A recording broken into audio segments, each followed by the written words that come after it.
Good morning students, कैसे हो आप सब। आशा करती हूँ आप सब अच्छे होंगे। बेटा पहले हमने चैप्टर 1 पढ़ा था, भाषा और भाषा के प्रकार। आज हम पढ़ेंगे लिपि। लिपि प्रत्येक भाषा को लिखने का ढंग लिपि कहलाता है। प्रत्येक भाषा को लिखने का ढंग लिपि कहलाता है। हिंदी भाषा की लिपि देवनागरी तथा अंग्रेजी भाषा की लिपि रोमन है।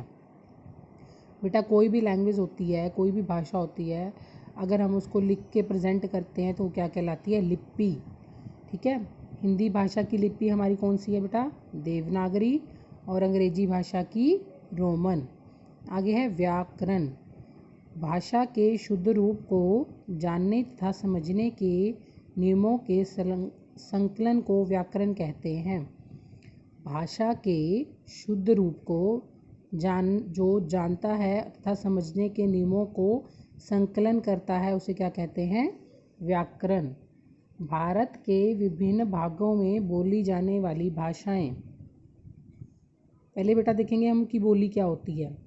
भाषा के क्षेत्रीय रूप को बोली कहते हैं। किस रूप को बेटा? क्षेत्रीय रूप को बोली कहते हैं। भारत में विभिन्न बोलियां बोली जाती हैं। भारत में अलग अलग लैंग्वेजेस बोली जाती हैं, जैसे हरियाणवी, जयपुरी, गढ़वाली आदि। भारत के विभिन्न राज्यों में बोली जाने वाली बोलियां। भारत के अलग अलग राज्यों में मतलब स्टेट्स में कौन कौन सी बोलियां बोली जाती हैं। सबसे पहले बेटा उत्तर प्रदेश। उत्तर प्रदेश में कौन सी भाषा बोली जाती है? हिंदी। उड़ीसा में उड़िया। असम में असमिया।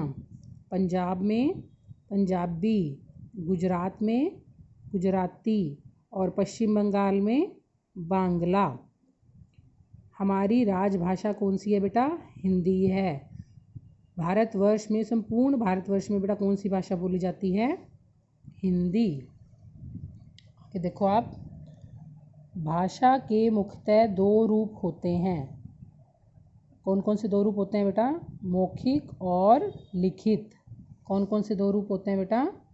मौखिक और लिखित। हमारी राष्ट्रभाषा कौन सी है बेटा? हिंदी। हाँ, हिंदी भाषा की लिपि कौन सी है? देवनागरी। अभी हमने पीछे पढ़ा था ना, हिंदी भाषा की लिपि कौन सी है? देवनागरी। अंग्रेजी भाषा की लिपि रोमन है। कौन सी है बेटा? रोमन है। क्या आप जानते हो आपके विद्यालय में कौन कौन सी भाषाएं पढ़ाई जाती हैं?